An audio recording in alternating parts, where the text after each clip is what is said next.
babasa sa ating mga Biblia at itutuloy lang po natin ang ating nasimulan. Tayo po ngayon ay nasa Ebanghelyo ni Juan sa chapter 10. No? Babasa natin sa English, John 10, 1-6. Although nabasa na natin ito nakaraan, pero para doon sa background or context ng ating text na pag-aaralan ngayon. John 10, 1-6, Most assuredly, I say to you, he who does not enter the sheepfold by the door, but climbs up some other way, the same is a thief and a robber. But he who enters by the door is the shepherd of the sheep. To him the doorkeeper opens, and the sheep hear his voice, and he calls his own sheep by name, and leads them out. And when he brings out his own sheep, he goes before them, and the sheep follow him, for they know his voice. Yet they will by no means follow a stranger, but will flee from him, for they do not know the voice of strangers.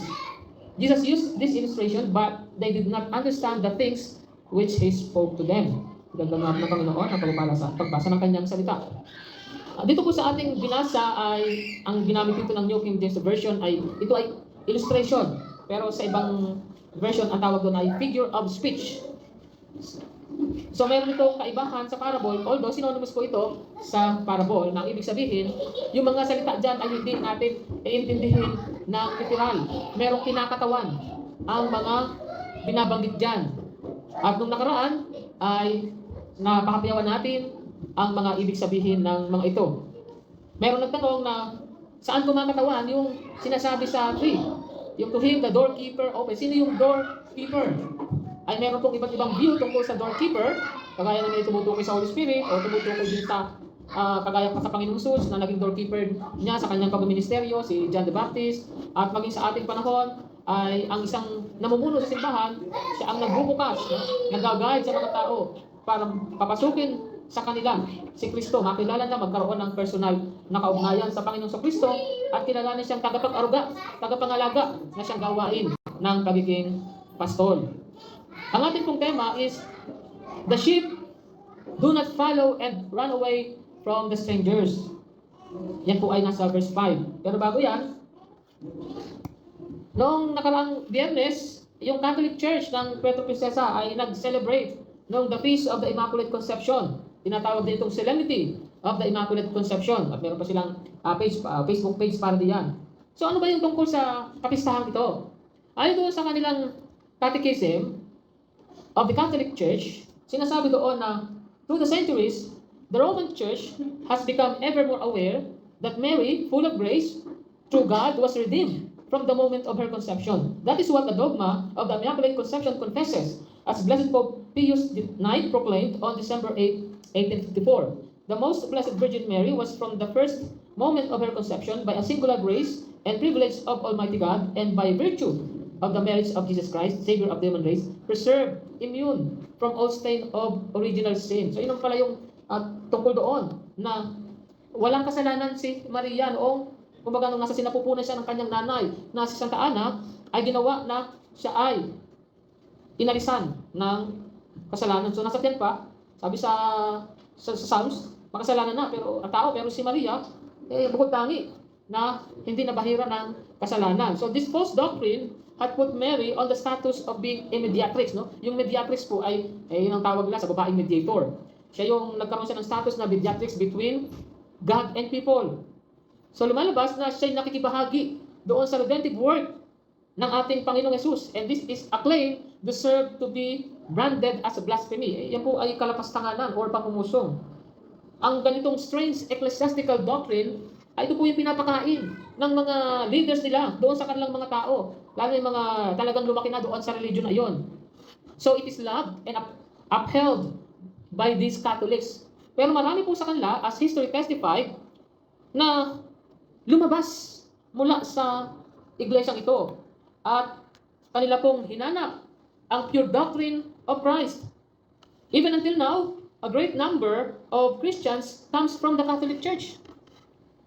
As to why such departures have been occurring, yan po yung paksa natin para sa teksto natin ngayon. Na yan po ay, ito pong nasa John 10, verse 5, na sinabi ng ating Panginoon, yet they will by no means follow a stranger, but will flee from him, for they do not know the voice of strangers.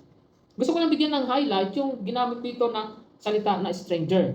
Sa Greek po, yan ay tinawag na alotrios, na ang ibig daw sabihin is belonging to another, not one's own.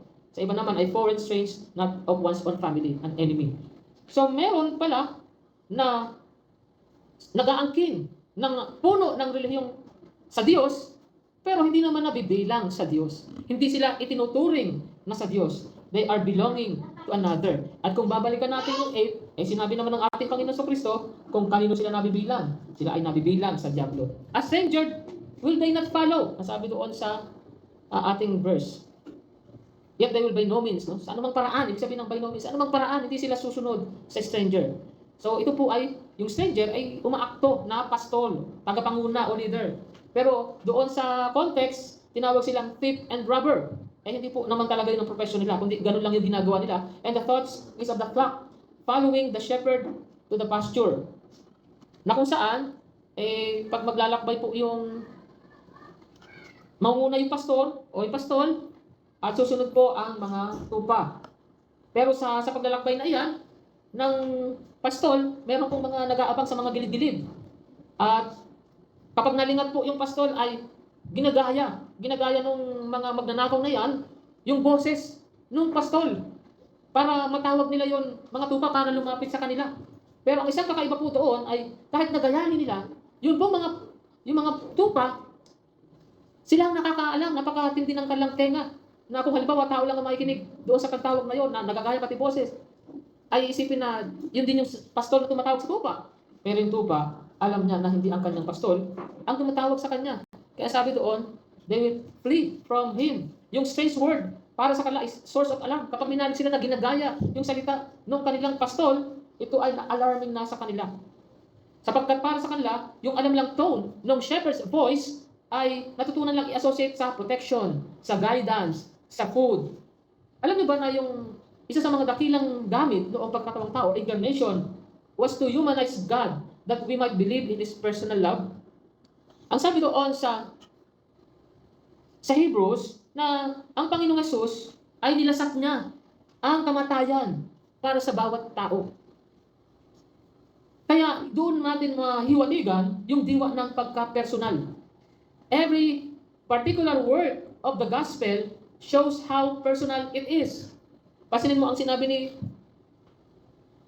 Apostle Paul. Sabi niya, "For I am not ashamed of this good news about Christ. It is the power of God at work, saving everyone who believes." Everyone. Individual, personal. The Jew first, and also the Gentile. So, it is personal with everything. Kasama na din ang salvation, ang regeneration or renewing, yung fashioning, guidance, discipline, and final crowning in glory. So that a Christian is finally saved, not as someone led forth in the flock. No? Kasi doon kasi sa ginamit, sheep, ang sheep kasi ay pwede siyang singular, pwede siyang plural. Wala pong sheeps, pag marami, sheeps, lalagyan mo ng S. Hindi po ganun yung sheep. Depende po ang gamit niya, kung yung diwa, malalaman mo kung nagsasalita ng singular or plural. Pero yung eksakto na pagsama-sama, tinatawag na flock. Yung sama-samang sheep, tinatawag na flock. So parang dito, pwede ka magkamali na porque sinabing flock is ina-identify sila as one whole group. Although ganon, pero yung one whole group ay dahil sa yung mga individual, mga bawat isang tupa ng Panginoon, pinagsama-sama niya. Hindi siya tinignan as buo agad, kundi pinagsama-sama niya. Dinala niya ng ating Panginoon, ang bawat isa, sa kanilang mga pangalan. At yun po ay malinaw, kaya ang tawag doon, meron pong pangalan ng mga tupa o pangalan ng mga anak ng Diyos. Ang tawag doon, Lamb's Book of Life. Doon po sa langit. At may pangako doon, ang Panginoon sa Revelation na kailanman ay hindi ko aalisin, hindi ko buburahin ang kanilang mga pangalan. Ang mga pangalan po ng bawat isa na pag-aari ng Panginoon, kagaya ng isang pastor na nagmamay-ari ng kanyang mga tupa, kilala niya bawat isa sa pangalan. Tinipon niya at doon mga pangalan nakatipon din sa aklat. Yun po ay naisulat na before the foundation of the world. Hindi po yan kagaya ng sinasabi ng isang pastor na napakinggan ko na pag sumampalataya ka sa Panginoon, isusulat niya ang pangalan mo sa Lamb's Book of Life. Hindi po yun gano'n, ha? Huwag niyo pong papaniwalaan yun. For sometimes, yung Roman Catholic, natuturo sila na ang kaligtasan ay ang pagiging Katoliko. So pagkabilang ka doon sa grupo, doon sa organisasyon na tinatawag na Katoliko, ligtas ka. Pag wala ka doon, hindi ka ligtas. Pero they abandoned it altogether because of their embrace to liberal theology. Okay?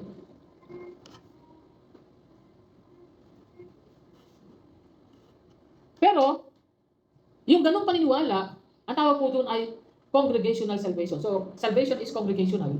Yan po ay prominente among the cultic churches. At isa na po dyan, ang INC. Doon sa kanilang website, ang sabi po doon, the Iglesia ni Cristo believes that membership in the Church of Christ is the only means for people to receive the salvation that the Savior Jesus Christ brings. So, nakabase sa pagiging membro. Yung pong membership list, ang mahalagang membership list, ayun po yung nasa langit. No? Yung heaven membership. In fact, meron nga itong Facebook page na ginawa ng Methodist na pamagat ng kanang Facebook pages, heaven memberships. Na napapahiwatig sa atin na sa kanila, kinikilala lang yung what matters the most is that the membership list doon sa heaven. Pero yung ating membership in the local church, ito ay somehow, hindi naman ito mahalaga sa kaligtasan, pero it reflects that of heaven. Kumbaga, para sa sarili mo, para alam mo na nagbibigay ito sa inyo ng kapanatagan, nakabilang ka, nakalista ka doon sa langit, nakalista ka din doon sa local church as reflection doon sa langit. Sapagkat, ang lahat ng mga means of grace ay doon ibinibigay sa mga members ng mga local churches. Kaya lang natin pong mensahe ngayon na ito. The Lord Jesus Christ had foretold of the influx of His sheep to the fold. Hindi po direktang pinagpauna ng Panginoon. Yun po yung nahiwatigan natin sa kanyang sinabi. My sheep hear my voice, and I know them, and they follow me. So yung mga tupa ng Panginoon, sa sandaling marinig yung kanyang tinig, sila ay susunod. So the Lord Jesus identifies every person who belongs to Him. That is so, since He is the shepherd of every sheep He ushers into the fold to form as a flock. Alam niyo, doon sa Israel, yung mga, at kahit sa Middle East and Near East, talagang kilala ng mga pastor ang kanilang mga tupa dahil bawat isa nililinisan nila yan, tinatanggalan nila yan ng buhok, pinugupit nila yan, yung shearing na tinatawag. Alam nila kung may sinimipila, alam nila kung saan may mga mark o mga sugat, gano'n, alam nila, kilala po nila. In fact, talagang pinapangalanan nila ang bawat tupa nila, may mga pangalan yan. At yung bawat tupa, pwede niyang tawagin isa-isa. Ganun din po, may ganun din diwa ay tinuturo sa atin ang Biblia. So some of them are still to be effectively called through the gospel. Yung mga wala pa sa flock, no? Tatawagin din sila doon sa gospel preaching. At saan sila manggagaling? From different religions. At kaya nga, yung Reformation period saw the departure of people from the Roman Catholic Church. Yan po yung isang, sa kasaysayan na yung influx na masasabi natin. Merong tinatawag na ika nga ay malawakan na paglabas mula sa simbahang Katoliko na pinangunahan din ng mga, karamihan dyan, mga pari din Katoliko, na lumabas doon sa simbahang Katoliko. Buong mga, misan buong bayan, misan buong bansa pa nga. Because God raised up the lives of Janses, such as Wycliffe, Knox, Hus, and Calvin, among others. Puro mga Jans po yan. No? Natawag ko mga Janses. No? And now, patuloy po na nagre-raises ang Diyos ng mga taong kagaya nila. No? Kagaya ng mga Janses na sina Piper at MacArthur, di ba? Noong panahon ng Panginoon sa Kristo, meron John the Baptist, no? Makita mo yung parang merong gamit na kapag pinangalanan ng John ay talagang sila ay nagiging parang porter, no? Gatekeeper. Sila nag-i-introduce sa ating Panginoon sa Kristo. Pero sa ating message, na the Lord Jesus Christ had foretold of the influx of His sheep to the fold.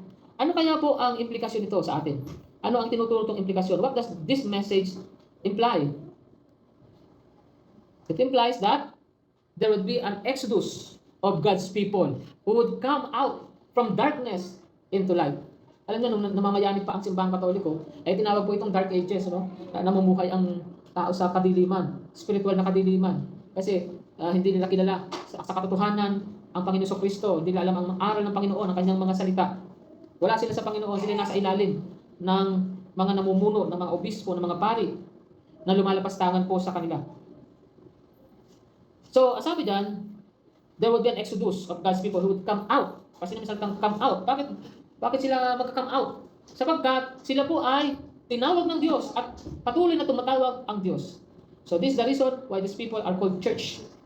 Sapagkat ang church, ang kahulugan niya ay called out. They are the called out ones, mga tinawag. But they will never follow a stranger. In fact, they will run away from him because they do not recognize a stranger's voice or voice of a stranger, sabi doon sa ibang version. Ginamit ko yung New King James Version, for they do not know the voice of strangers. So yung strangers, in the figure of speech, are most probably yung Jewish leaders na kausap ng Panginoon. They were preventing the people from coming to Jesus, who is the light, so that they may see. Yung dating bulag na pulubi, hindi po siya, tinanggihan niya yung dirty man ng mga leaders. At hindi po siya natakot na ma-excommunicate. Why? Because he received regeneration from his personal encounter with Jesus. And when the Lord looked for him the second time, the beggar received the faith to believe in the Son of God. So what I mean is, regeneration precedes faith, and both are the works of God.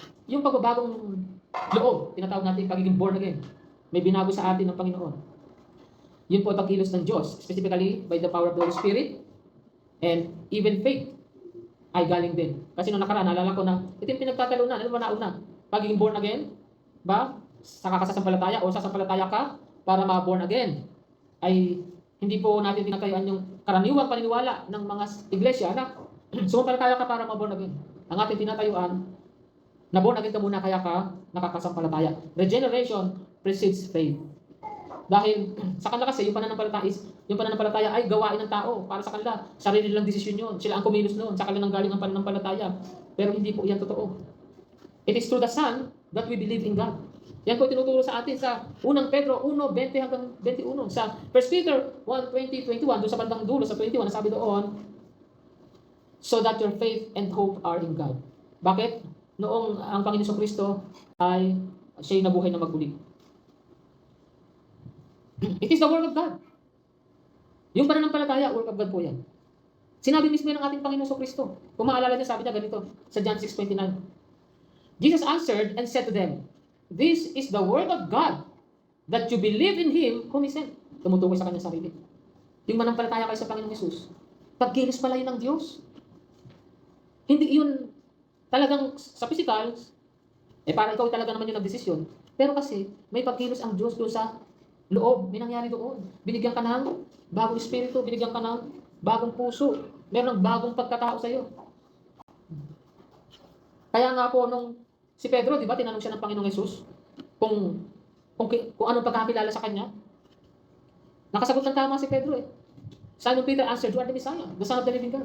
Pero sagot ng ating Panginoong Jesus, blessed are you, Simon, son of Jonah, for this was not revealed to you by flesh and blood, but my Father in heaven. Yung makilala mo kung sino ang Panginoong Kristo, yung tunay na pagkakilala sa pananampalataya, hindi po ito nanggaling sa sariling kaisipan.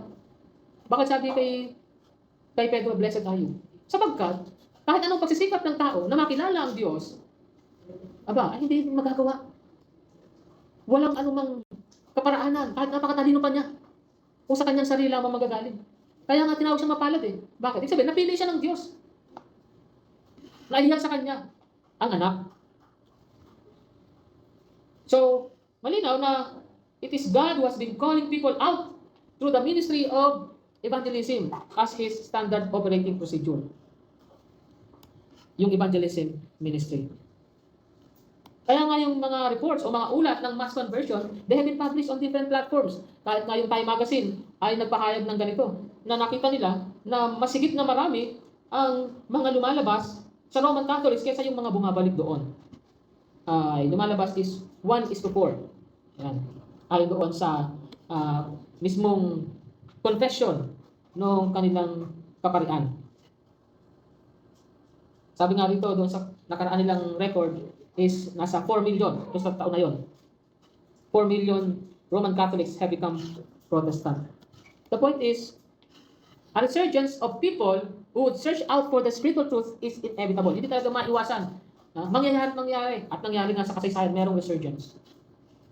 The calling out of the Jews doon sa Old Testament from the captivity in Babylon is a prefigure of the people coming back to the truth for salvation in these last days. Meron doon mabasa tayo na doon sa immediate context ay tumutukoy sa mga Hudyo na nung sila naalipin sa Babylon at sa decree ni Cyrus the Great, sila ay pinabalik doon sa kanilang bansa. Pero, yun po ay dahil iyon ang gusto ng Diyos. Ibig sabihin, ang Diyos ang may control nun, ginamit niya si Haring Zero para yung kanyang layunin ay mangyari. Sa Isaiah 52:67, jumping to 10 to 11, ang sabi nito na pangusap ito mismo ng Diyos, "Therefore my people shall know my name. Therefore they shall know in that day that I am he who speaks. Behold, it is I. How beautiful upon the mountains are the feet of him who brings good tidings who proclaims salvation. The Lord has made bare his holy arm in the eyes of all the nations. And all the ends of the earth shall see the salvation of our God. Depart, depart, go out from there. Touch no unclean thing. Go out from the midst of her. Be clean, you who bear the vessels of the Lord." So yan po ay, yung katotohanan na yan, ito po yung mismo yung point ni Apostle Paul when he quoted from these passages while adding some from Ezekiel 20. No? Sabi dito, "Wherefore, come ye out from among them." Silabas kayo. So yun yung pagtawag, di ba? God is calling out. "And be separate, save the Lord, and touch no unclean thing, and I will receive you." So ang apostles, si Apostle Paul, at maging ang ibang mga apostol sa kanilang mga pagsulat sa mga churches, binibigyan nilang emphasis yung doctrinal and personal purity. Na ang church ay kinakailangan kumiwalay from those who reject the doctrine given by Christ and the apostles. And as a clarification, ginagamit po ng Diyos ang church ministry in calling out His elect, yung kanyang sheep of His flock. Si Dr. Yancy Arrington, isang theologian, hindi niya talaga mapigil na mapansin niya yung tinagurian niyang Reformed Resurgence. Ang sabi niya doon sa kanyang blog, sa kanyang column, "Lately, I've noticed the upsurge of Reformed theology in the evangelical church. It seems that, especially in the eyes of the 20 and 30-somethings, historically Calvinistic understandings about salvation are on the rise." So kapansin-pansin na pala na marami na ang nag-embrace ng Reformed theology. At kahit dito, no, ito sa Amerika po ito, no, at dito sa atin, ay napapansin na rin po natin iyan. Kaya po ang hamon sa atin is be fully prepared as a church, no? As herald of the gospel of peace. Kung maalala ninyo, tayo bilang mga Kristiyano, tayo iginaya bilang mga kawal ni Kristo. At ang sabi doon, "Therefore take up the whole full armor of God, so that when the day of evil comes, you may be able to stand your ground, and after you have done everything, to stand," sabi diyan, "or that you may be able to withstand in the evil day, and having done all, stand."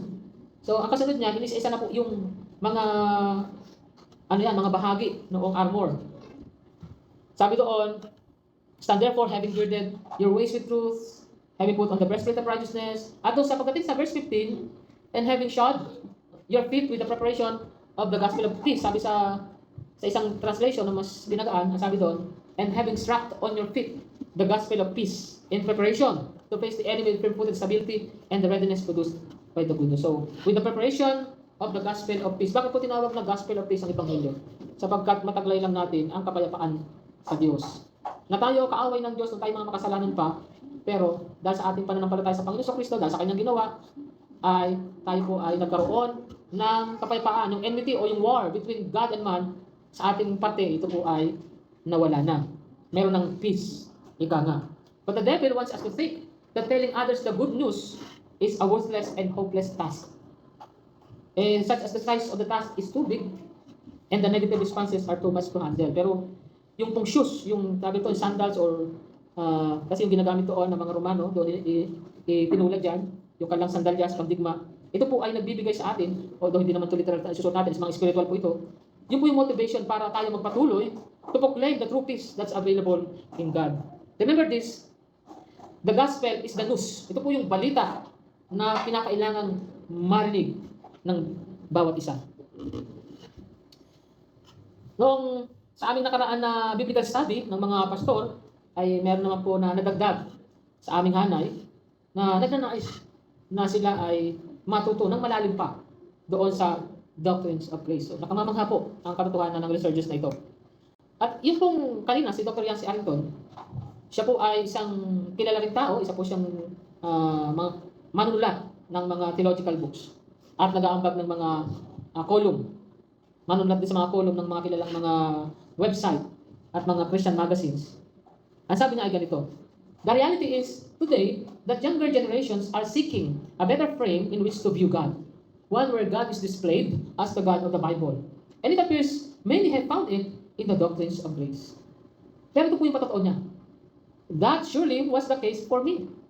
Early in my journey with Jesus, I learned about comprehensive depravity, unconditional election, and the other doctrines which revolve around the fact that salvation is entirely of God alone. For that, I am very grateful and indebted to the Lord because those truths have increased my sense of awe, reverence, and humility toward Him, like few other avenues have. Needless to say, I'm encouraged to think this is going on around churches throughout our nations. So kahit pala siya, no, kabilang siya din doon sa lumabas, doon sa maling katuruan, doon sa mga falsifikadong mga tagapagturo, mga nagliligaw. Kaya bilang kabilang, let us cleanse ourselves from the filthiness of the world. So, para maging more effective tayo of becoming instrumental to the great cause of the kingdom of God. At bilang conclusion, there is a predetermined success in the gospel ministry. Kasi mismong nanggaling na sa bibig ng ating Panginoong Kristo. Yung gagawin ng kanyang mga tao, ng kanyang mga tupa. While eternal salvation is a process, it began in the election and is surely followed by the call. God adds such those who are being saved to the number in the local assemblies. Kaya ang part natin is be welcoming to the incoming. Tayo po ay manalangin. Ama namin Diyos, nakakamangha po na kami ay makakasaksi doon sa masasabi po naming revival ng dalisay na aral, sapagkat ito po indikasyon na malapit na nga po ang muling pagparito ng Panginoong Kristo. At tinatawag na niya, gaya na sinasabi sa Revelation, na tinitipon ng mga anghel sa bawat sulok ng daigdig ang mga hinirang. Kaya salamat po Ama, dahil kami isa sa mga mapalad na tinawag po sa inyong kawan. Na kami ay kabilang sa inyong pong paghaharian. Kami ay kabilang sa mga tinatawag na mga tao ng Diyos. At nawa nga po Ama, ang pribilehiyo ito na aming naranasan. Ang patuloy na mag-udyok sa amin ng maglingkod sa inyo ng may sinseridad at pagsumigasig. At naway gawin po namin